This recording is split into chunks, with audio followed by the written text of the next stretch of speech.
As we approach the winter months, we'll slowly start to see something which should be a thing of the past. Whether it will be you or your neighbour, you'll see people either with a water bottle, a scraper or some sort of de-icer going at it on their windscreen. Failing that, they'll be sitting in the car on their hands with the engine idling so they can watch their car thaw before heading into rush hour traffic on their way to work.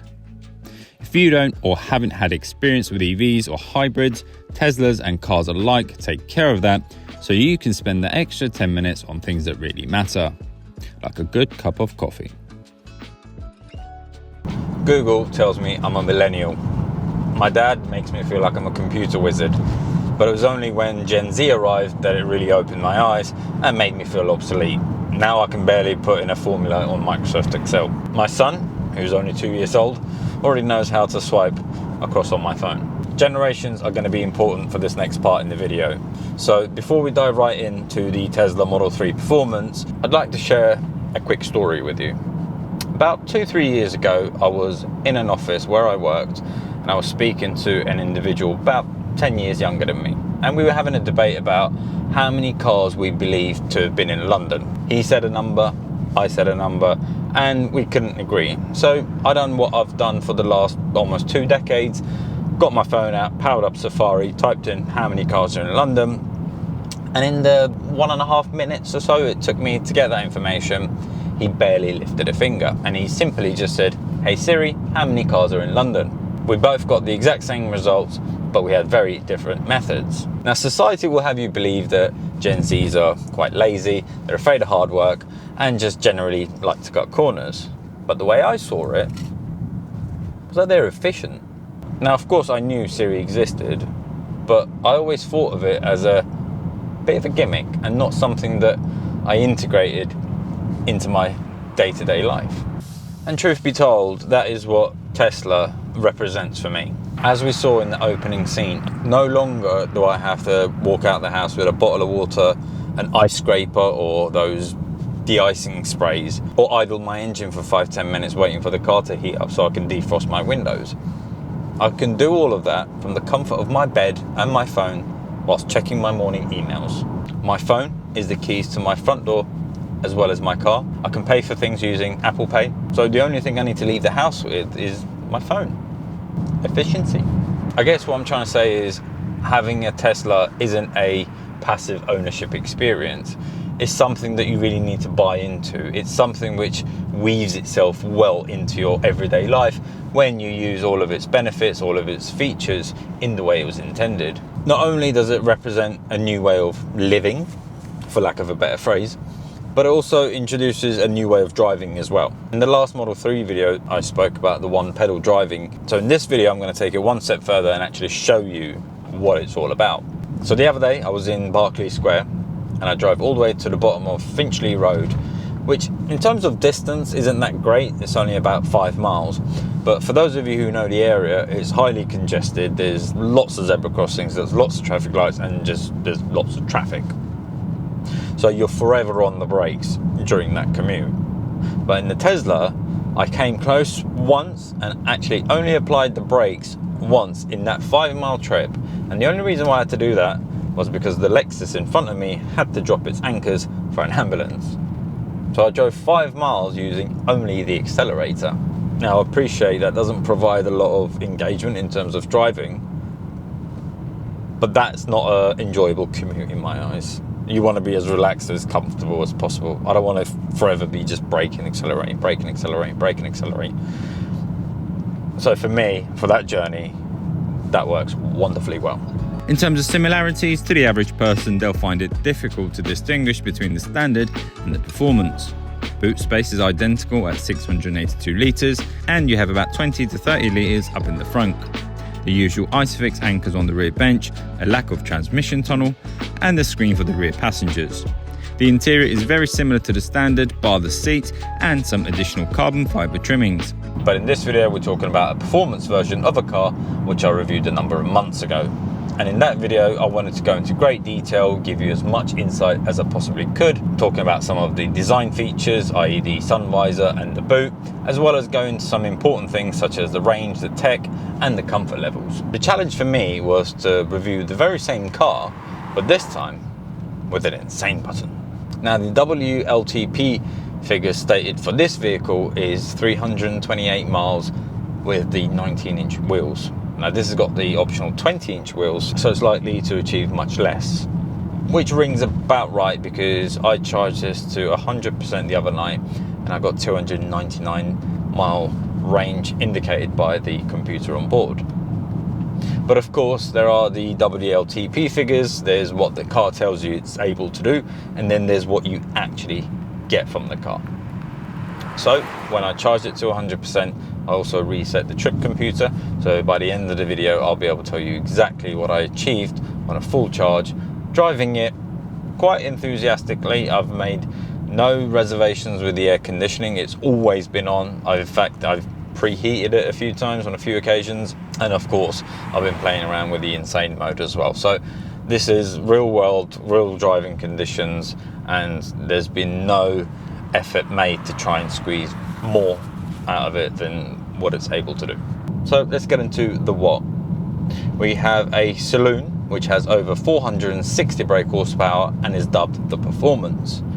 It can achieve the 0 to 60 mile an hour sprint in just 2.9 seconds, excluding rollout. We have a few different driving modes under acceleration, ride and handling, and steering weight to help heighten the driver experience and engagement. That's not all. Over the standard Model 3, there have been some visual upgrades, including the air curtains on either side of the front bumper with an aggressive splitter. And round the back, we have the new carbon fiber boot spoiler. Underneath, Tesla say that the brakes have been upgraded to ensure more immediate deceleration, thanks to higher thermal limits and endurance. New to the Model 3 Performance is the adaptive damping technology, which is controlled by Tesla's in-house software, and an increase in structural stiffness with updated springs all promise a more responsive drive. The car sits about half an inch lower than the standard Model 3 2. Improvements all around over the last model. To its credit, I will say there is a vast difference between the standard Model 3 and the Performance. So it's not like they've just upped the amps on the battery or increased the power of the electric motors and gone, there you go, there's a go faster Model 3. It even has a track mode where you can set the balance of the car, from its handling balance to the drift intensity to regenerative braking via an all-new user interface. Heaven for Gen Zers, right? Fast EVs are nothing new. We've had them for a number of years now, and we know that even the most average EV is quick by combustion engine standards. By creating an EV that's able to produce these horsepower numbers and these 0 to 60 mile an hour sprints, it puts it in direct firing line of petrol heads, or cars which petrol heads would gravitate to. But the problem with that is petrol heads think that Teslas and cars alike are microwaves. So I'm not entirely convinced that that's a relationship the Tesla Model 3 Performance is going to be able to fuse. Let me put the question to you. If you had access to a racetrack and you had the choice between this, a BMW M2 and say a Mercedes C43, a Lotus Emira, cars which cost around, I don't know, say 60 to 80,000 pounds, how many would pick this over the other two or three? What I will say is, during the time that I've had this car, a few things have really stuck out. So first thing is the different acceleration modes that you have: chill, standard, and insane. I've spent most of my time in chill because I just wanted to live with the car, and that gives you a very natural, very gradual acceleration, as you would expect. On the standard, you have a little bit more access to that power, and you instantly feel a bit more poke, a bit more urgency in the acceleration. And then you have insane, which, well, there's no other word for it. It's an absolute land missile. I mean, just watch this number from about 20 mile an hour to 60.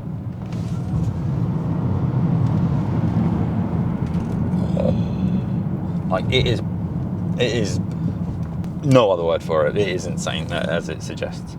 And under ride and handling, you have standard and sport. And again, I think the damping in the Model 3 is excellent. It does very well. I mean, I'm driving on some terrible roads, but it does very well at keeping all the nasty stuff out. It's very quiet. We've got double glazed windows. The seats are very comfortable. They're a little bit different to the Model 3, very supportive, very comfortable. It's a little bit on the firmer side, which naturally you expect in a performance car. It almost feels like there's a bit too much air in the tyres. Does that make sense? And then you have steering weight between light, standard and heavy. Again, I've spent most of my time in standard, but if you are going to drive it in insane, it will help to have it in heavy, just so you get a bit more feel, a bit more engagement, a bit more feedback from your spirited drive, let's say. The steering and the acceleration are probably the two things that really stick out to me. The steering is super sharp, it's super responsive, and that is very enjoyable and a lot of fun. That acceleration will absolutely never ever get old either. Now, something else that we need to factor into the conversation is the driving position. Compared to traditional cars, the window feels a little bit more raked. Now, from a comfort point of view, that doesn't pose a problem whatsoever, because it's very comfortable and the visibility is absolutely fantastic. And I know it's a bit of a cliche to say, but it does feel like you're sitting on the car as opposed to sitting in the car, which in terms of that driver engagement and the experience of feeling one with the car, you don't get that as much as you would in perhaps one of those other cars that I mentioned. I'm not sure if performance is the right word to use for this car. I mean, do people take their Teslas on tracks? Do they? Do you? Is that a thing? Let me know in the comment section below. I'm not entirely convinced there's a market for performance EVs. Not just for Teslas, but the market in general. I mean, look at the Taycan. An unbelievably able car in very many aspects, but the market suggests that the demand is declining.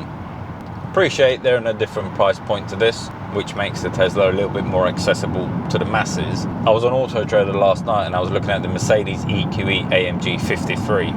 For the top of the range one, it's about £115,000 before any incentives, any discounts or anything like that. And I found one a year old with 3,000 miles on it, same spec, for £75,000. It's a £40,000 swing in, what, a year? Perhaps when you look at that, £60,000 for a brand new Tesla Model 3 Performance isn't a bad deal. The Model 3 Performance is a lot of fun. There's plenty of feel all around, and for the most part, you really do feel like you're part of the action. You can drive this car in complete comfort and in complete solace, knowing that anything that you're likely to encounter on the road, you can absolutely annihilate at will. As I mentioned before, there is plenty to differentiate this over the standard Model 3, and for me, that makes it very likable. The question you might be asking is, would I have one? Would I choose to have or buy one? And the answer is very simple. It's a yes, I would, but it comes with a caveat that it's my second car. I love the idea of waking up each morning and having a car with a full tank of fuel, so to speak, just before you do your morning commute. I really enjoy the convenience and the comfort the app gives you, from being able to just pop the front open, to preheating it, to opening the charging port, to even pop opening your door. Performance, when it comes to cars, is about doing the wrong thing, like ordering McDonald's for lunch when you know you shouldn't. If you're gonna have a glass of Coke, order the full fat Coke, none of this diet stuff. What I'm trying to say is, if you're gonna do something wrong, do it right and go and get yourself a performance car. Just before we go, I haven't forgotten about our range. So if I go to Trip Computer, since the last charge where I had 299 miles worth of range, I've covered 176 miles of distance and I've still got 66 miles. If my maths is correct, that's a little over 240 miles on a full charge. It said 299, WLTP figures show 328. I'm not going to say much more on that. Make of that what you will. 240 odd miles on a full charge on a Model 3. So that's it for this video. I hope you enjoyed it, found it informative, useful, or at least a little bit entertaining. If you haven't seen the video on the Model 3, I'll link it up here, and our last video on the Porsche 911 Dakar up here. If you've enjoyed this video, please give it a like, subscribe, comment, share, all the good stuff, and I will see you in the next one.